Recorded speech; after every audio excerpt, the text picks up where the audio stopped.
반갑습니다. 수험생 여러분. 이루리학원에서 인문논술 수업하고 있는 김형택입니다. 오늘은 학생 여러분들과 한국외대 논술 전형에 대해서 살펴보도록 하겠습니다. 한국외대는 지금 이제 제가 서울 캠퍼스 사진을 가지고 왔는데, 서울 캠퍼스가 이제 신림문역에 있는 걸로 제가 알고 있고, 그 다음에 용인의 글로벌 캠퍼스 이렇게 두 곳에서 이제 한국외대가 운영되고 있습니다. 그리고 논술은 서울캠에서 선발도 하고 이제 용인캠에서도 글로벌캠에서도 선발을 한다라는 점, 이렇게 해서 구분지어서 학생들을 선발하고 있다는 점까지 말씀드릴 수 있을 것 같고요. 선발 인원 같은 경우에는 지금 이제 글로벌캠하고 서울캠을 합쳐서 468명을 선발하고 있습니다.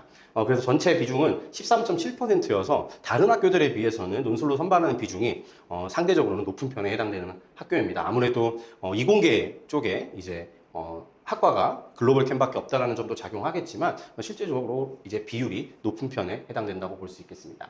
한국외대는 수능 최저 조건을 요구하고 있습니다.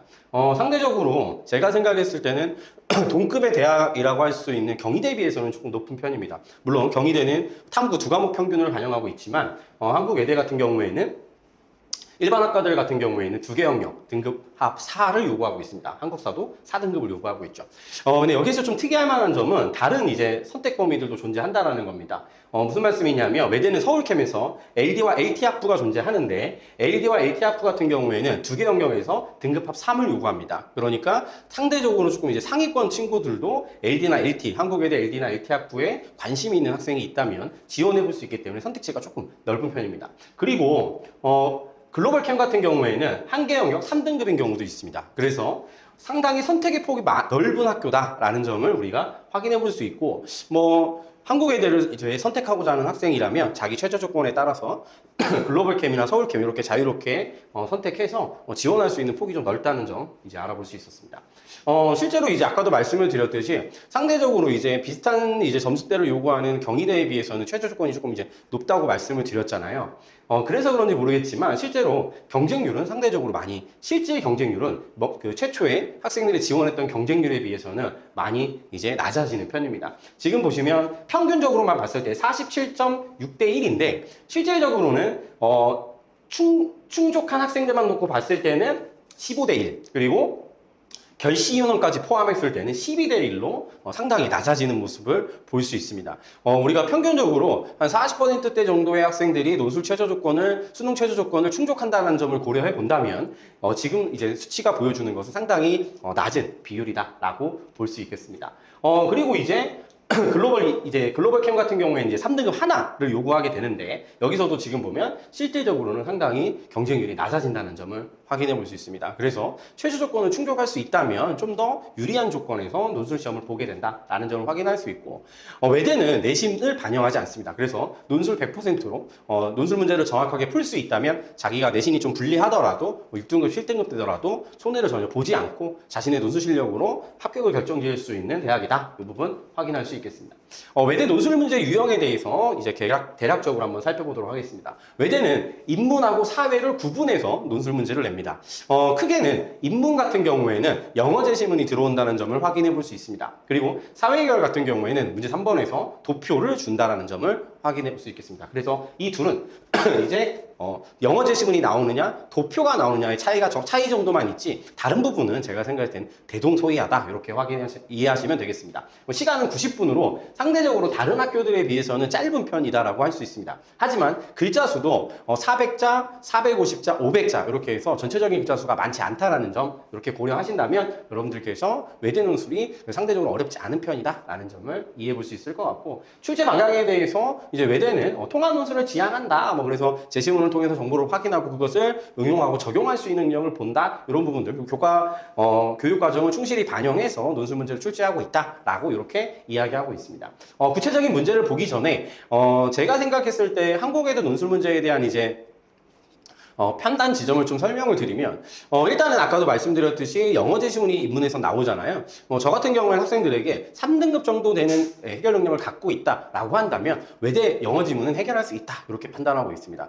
그리고 도표 같은 경우에는 다른 대학에 비해서 특별하게 복잡하거나 어려운 식의 도표가 나오지는 않습니다. 도표를 자세하게 해석해야 되는 부분은 존재하지만 도표에서 다른 학교들에 비해서 뭔가 깊이 있는 내용을 파악해야 된다 이렇게는 판단되지 않습니다. 그래서 자기가 영어 제시문이 좀 더 유리할지 아니면 뭐 도표가 좀 더 유리할지 이 정도를 따져보면 되는 상황이라고 저는 생각합니다. 뭐 학생들이 연습하고 해결하기에는 그렇게 어려운 수준은 아니다라고 판단됩니다.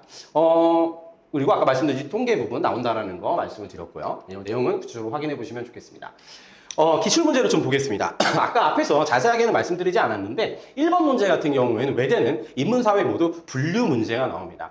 분류가 나온다라고 했을 때 어떻게 이제 해결을 해야 되는지 여러분들 이제 외대 논술을 준비하는 친구들이라면 반드시 이해하고 있어야 되는데요. 분류에서 이제 기준을 제공해 주느냐 주지 않느냐가 가장 중요한 부분이다 할 수 있겠는데 외대는 거기에서 한 발자국 더 나아갑니다. 이따가 이제 작성 전략을 판단해 보는 부분에서 다시 또 말씀을 드리겠습니다. 그래서 1번은 분류, 2번은 비교평가 이렇게 나왔습니다. 논제 2번은 고정된 유형은 아니기 때문에 작년 기출 문제를 가지고 이렇게 나왔더라 라고 이제 단정 짓지 마시고 다양한 기출을 통해서 해결을 해보셔야 되겠습니다. 그리고 3번 같은 경우에는 지금 보시면 공통된 관점 서술하고 그 다음에 나그네를 비판하는 문제가 나왔습니다. 뭐 논제 분석에서 푼다는 점에서는 그렇게 어려웠거나 특이한 문제는 아니었다라고 보여지고요. 사회계열 같은 경우에는 그림 1에서 3을 분석해가지고 영향을 해석해내라고 요구하고 있습니다. 전형적인 도표 분석 문제였고, 그 다음에 그것에 기반해서 이제 비중의 추세가, 투자의 비중의 추세가 어떻게 되었을지를 추론해내라고 하고 있습니다. 그래서 도표에 기반한 일반화, 적용을 할 수 있느냐, 이것을 보고 있다는 점 보실 수 있을 것 같고요. 제시문은 제가 생각했을 때 작년 기출문제에서 몇 가지 제시문들을 좀 제가 가지고 와봤는데 학생들이 읽고 해결하기에 그렇게 어렵다라고 판단되지는 않습니다. 이제 상대적으로 국어 실력이 높은 상위권에 해당되지 않는 1, 2등급 상위권에 해당되지 않은 친구들도 해결하기에 외대 제시문은 그렇게 난이도가 있진 않습니다. 물론 정확도가 있어야 된다는 점은 절대 잊지 않으셨으면 좋겠습니다. 주어진 제시문을 정확하게 읽어내면 되는 것이고 거기에 들어가 있는 숨겨져 있는 뜻을 찾거나 뭔가 일반화를 해서 내가 뭔가 개념어를 가지고 규정해야 된다. 이런 식으로의 제시문은 출제하지 않는다라고 저는 생각하고 있습니다. 그래서 정확한 제시문의 이해만 가능하다면 제시문들은 크게 어렵지 않다라는 점. 지금 보시면 이제 문학 교과서에도 내용을 가져온다는 점 확인해 볼 수 있습니다. 그래서 난이도가 높진 않고요. 그리고 이거는 이제 인문에서 나왔던 영어 제시문 일부분을 가지고 왔습니다. 작년 이제 기출 문제 보시면 여러분들이 충분히 이 내용 수준을 확인해 볼 수 있을 것 같고요. 그리고 외대 같은 경우에는 학교에서 논술 자료집을 통해서 영어 제시문에 대한 해석 부분도 충분히 제공해 주고 있으니까 준비하는 데 크게 어렵지 않을 거다라고 보여집니다. 그리고 도표 같은 경우에도 지금 이렇게 딱 보기에도 직관적으로 보기에도 복잡하지 않은 도표가 나온다는 점 여러분들이 확인해 볼 수 있지 않을까 싶습니다. 문제 해결 전략으로 들어가 보겠습니다. 일단은 아까도 말씀을 드렸듯이 외대는 인문사회 모두 1번에서 분류가 나옵니다.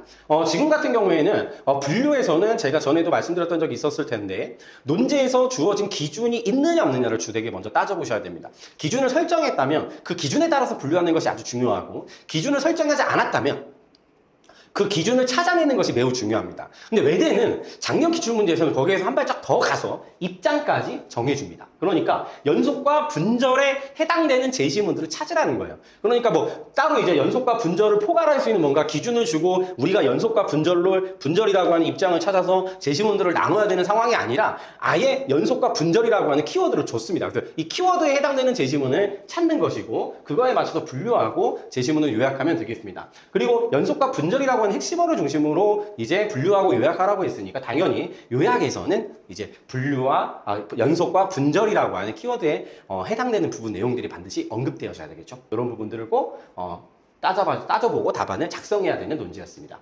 그리고 논제 2번 같은 경우에는 보기의 내용을 바탕으로 라의 DBC와 마의 MBTI를 비교평가라고 했는데 지금 이제 여기에서 첫 번째 고민하셔야 되는 건 보기의 내용을 바탕으로입니다.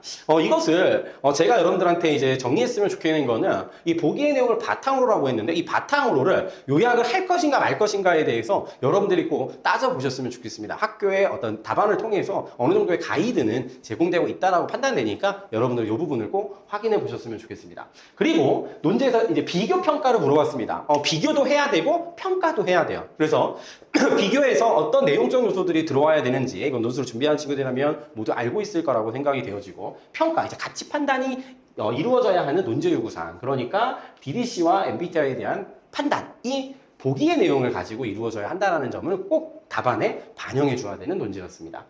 그래서 답안을 이제 어떻게 구성하실지를 따져보시면 좋겠고요. 아까도 말씀을 드렸듯이 문제 2번에서 반드시 비교평가가 나오진 않습니다. 1번은 분류가 나올 거예요. 이거는 뭐 제가 생각했을 때는 외대에서 올해도 바뀌지 않을 경향성이라고 판단되어지지만 2번에서 비교평가가 올해도 나온다? 절대 그렇지 않을 겁니다. 물론 나올 수 있지만 다른 유형이 나올 수 있다는 점을 충분히 이해하시고 학교 기출문제를 통해서 다양한 논제 유형을 해결할 수 있는 역량을 꼭 키우셔야 한다는 점을 꼭 기억해 주시면 좋겠습니다. 그리고 3번 같은 경우에는 아까도 말씀을 드렸듯이 뭐 평이한 문제였어요. 공통된 관점을 서술하라고 했으니까 이 공통된 관점을 어떤 구조로 보여주는 것이 좋을까? 논술은 두 가지라는 점을 착안해서 답안을 형식을 구성해 주시면 좋겠습니다. 그리고 나그네를 비판해달라고 했잖아요. 그럼 나그네의 나그네에 대한 관련한 내용이 있어야 될 것 같고 그 다음에 비판을 쓰라고 했습니다. 비판은 논술을 준비하는 학생들이라면 반드시 해결할 수 있는 유형이죠. 그래서 비판, 대상의 문제나 한계나 오류를 제시해야 된다는 점을 꼭 잊지 마시고 답안을 작성해 주시면 좋겠습니다.